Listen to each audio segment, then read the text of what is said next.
everybody, welcome back to TapRooT TV. It is Wednesday at noon Eastern, and I'm Benna Dortch, and I'm here with Ken Reed.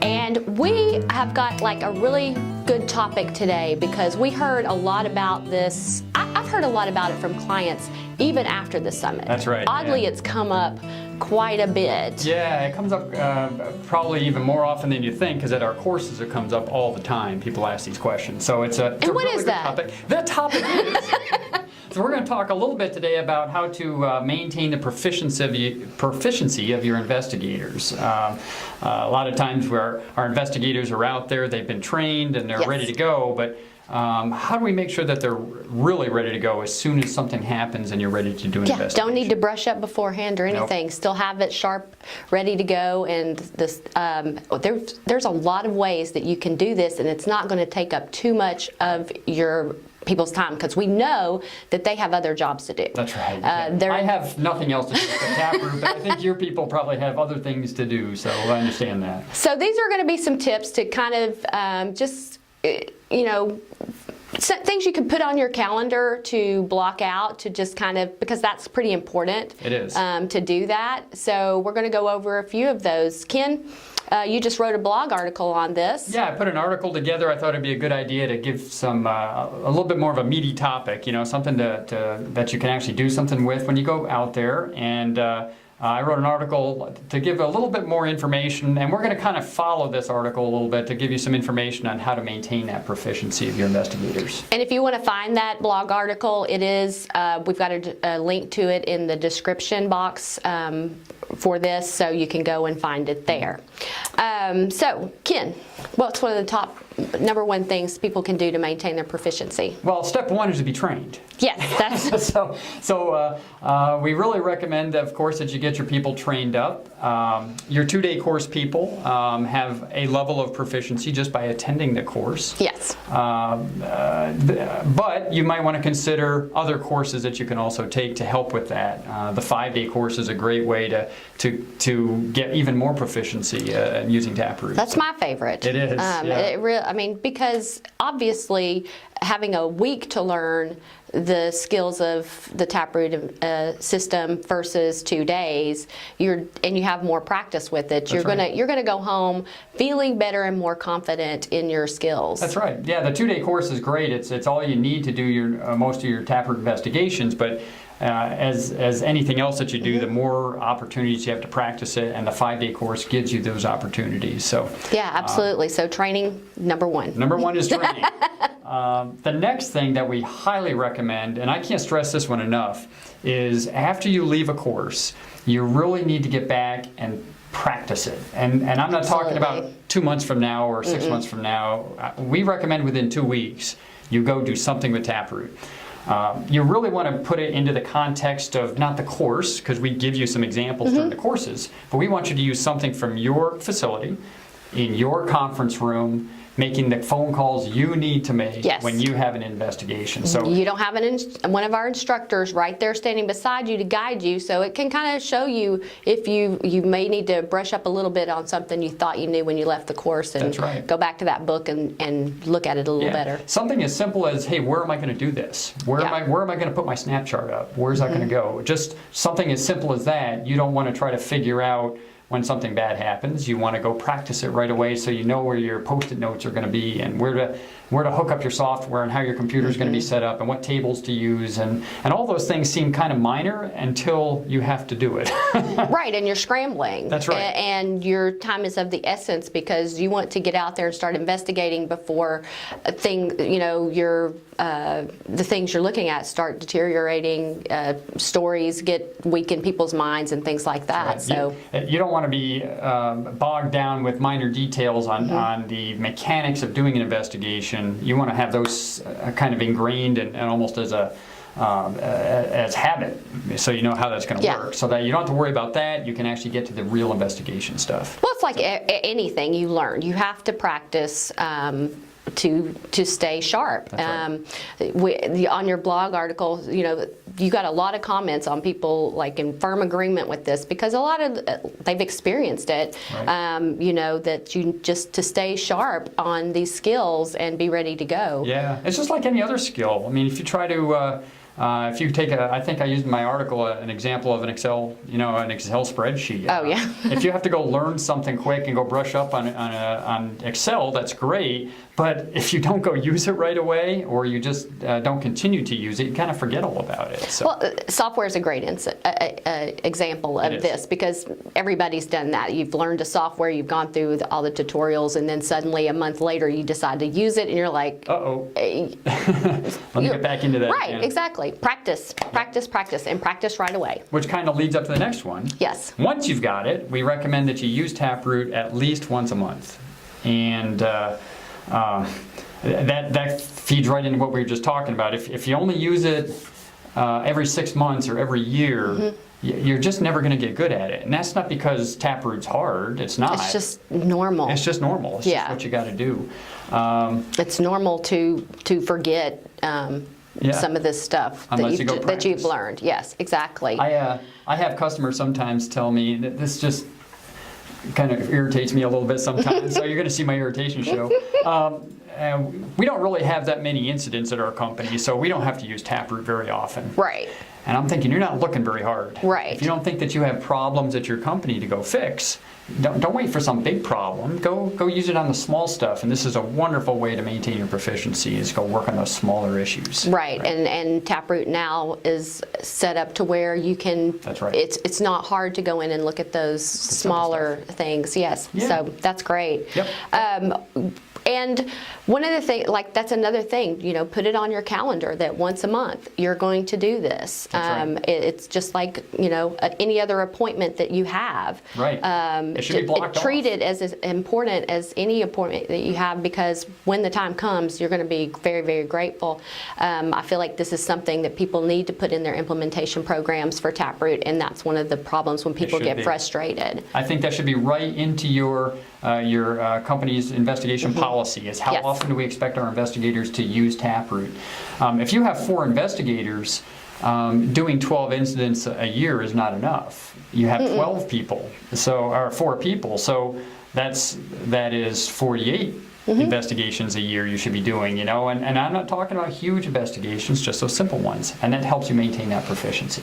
When we were talking about trying it once a month, putting it on your schedule, another thing we talked about earlier was maybe schedule a quarterly team event to where you take an exercise like you do in your TapRooT course and get your trained people together and just have them run through it and just see, keep their minds refreshed on it. And you can also see, do they need refreshing, or is there a little element of it that's not quite, people aren't quite competent on at this point? You mentioned that this morning, and I was thinking that's a great idea. We have several of our customers that have set up a monthly or quarterly webinar, and all of their TapRooT trained people are required to go. Yeah. They have to give reasons if they can't show up. But they come onto this webinar. It's not a long, drawn-out process. It's maybe half an hour, and they assign a different person each month to run that webinar. And they come up with one incident that they did, and they kind of run through it. They show the snap chart. They show how the root cause analysis worked. And it's not necessarily to be critiqued by the rest of the team. It's for several different things. First, it gets everybody proficient because they're all kind of looking at TapRooT again and remembering it. It also is a great way to share your lessons learned. Yes. We had this problem at our facility. Why don't we go over that for everybody here, and you can all see it. You get a double bang out of that one. That's great. It's really cool. People are really enjoying doing these webinars. And if you don't have enough incidents, which I don't believe, but if you don't have enough incidents at your company, at least you get to see somebody else's incidents at your other facilities. Well, if they don't have enough incidents, perhaps they're being proactive and using it in audits and stopping these incidents. There's another way to help get proficient here is go, don't do any incidents necessarily, go do audits. Go look for problems, right? That's a great way to maintain. Stop them. Stop them in their tracks. So. That's another great way to help maintain that proficiency is do it for incidents and for audits. It's a great way to do it. So what if you find that you're your team or yourself that you are you're getting a little wishy-washy with it, I think there's several ways you can rehone your skills. And there are, yeah. There's a couple things to think about is a refresher training. Different companies do different things with refreshers. It's totally up to you how you want to handle refreshers. We think it's a good idea every couple of years to do some type of refresher training, whether it's a formal sending your people to one of our 2-day courses again. That's one method, which is really good. Yeah. It's we do change the course every now and then, Yes. and we update the software if you haven't seen the new software. I spoke to a person this week, and they're like, I took the 5-day in 2006, and I'm like, and he's like, and he went to be a certified instructor. Sure. And he's like, do I need to do that again before? I'm like, are you using the seasons? And he's like, yeah. And I'm like, we don't do that anymore. That's something we changed, right? About And he's like, oh, well, I'm thinking I need to go back and do this again before I do this. So. Not that you're not going to be able to use TapRooot if you Right. haven't done it in 6, 8, 10 years. But it's changed. We have changed things. It's and changed a lot, and you really people, want to be up to date on the newest techniques. So. they're really liking the changes too. Yeah, it's a really nice set of changes. So a refresher course might be the way to go. I've got a client that pretty much every time they have a lot of people to train, and every time they have a 2-day, they add a 1-day refresher to people who were trained in the past. And Oh, so that's we a get great it all together, all in one trip with one instructor. So they do a new course for the new people and then do an additional And day then for do the it- refresher. yeah. That's a great idea. And their goal is to make sure everybody is gone through a refresher about every 2 years. That's so, great. Yeah. Again, this ought to be in your investigation policy somewhere so that it's clear what the expectations are, what the budgets are, all that stuff should be Yes. very clear. And you don't want to just do this on the fly. When I was in Europe, I had one customer ask me, so do you do reminders for refreshers, when you haven't been to a course? Because over here in Europe, we get these reminders show up that say, hey, you haven't been to this quality course in 2 years. Right. It's time to sign up again. And we didn't used to do that, but we have recently set up a reminder system now that does automatic emails that go out and say, hey, it's been 2 years since you've been to a course. I was so happy to hear that. Yeah. I really yeah. was. So you've got to read your emails. If you're not already scheduling it, you need to read your emails, That's right. It's all and there. so that'll come in, and it can tell you where a course near your area is going to be. That's right. So That's right. to try to make it convenient for you if we Yeah. possibly can. Yep. All right, what else we got going on? Probably the last thing I can think of is the summit is another way to help maintain your proficiency. For our certified instructors, you guys know that you have to come every 2 years to the summit just to exactly what we were talking about, get up to date on the newest course materials and the newest software. Oh, and they learn so much from they do. other people. Those tips from the other attendees are amazing. If you haven't been, we just finished our summit here just last month, and it's always energizing. Oh, it After the is. summit, you're ready to go. And so that's another way to help maintain. I saw Ron Joseph was talking this morning about how the summit is a great way to meet 200, 300, 400 other people out there Oh, who are yeah. using TapRooot and give ideas. And he said he's never met a TapRooot person who's not happy to give help to another company or to another Exactly. TapRooot user. So. It's like we always say, everybody's on the same page. Everybody's got the same goal in mind, and that's to get everybody home safe and sound and have no accidents. That's So right. everybody is happy to share something they've learned. They just got to share it in their companies as well. That's right. That's right. When you share it outside the company, That but- is that one thing we had come up. It was like, we're sharing everybody together. Okay, well, let's share out in the company. That's right, that's right. Make So sure you're all everybody getting knows the what's benefits. going on. Yeah, exactly. So that's kind of the last thing I could think of was the summit. It's a great way to maintain your proficiency and at least get some exposure to TapRooot again. Yeah. With a great group of people out there who are also doing the same thing. I know one other way. What's that? Look at our blog. We have some great stuff on the blog, like these videos and things like that. Well, are out and there. you know, yourself, Mark Paradise, Dave Janey, Chris Valley. I mean, we have so many people around here who are writing articles regularly to help you. You never know what you're going to read that's going to trigger something in your mind that you're like, I forgot about that. Yeah, You know, I forgot, I need to remember that, take a note. We're going to try to use some of those blog topics to talk about them like we did today. Right. Ken wrote that article, and now we're talking about it. Yeah, we're getting quite a bit of people talking about those articles too, and even just reading other people's comments kind of gets your juices flowing a little bit.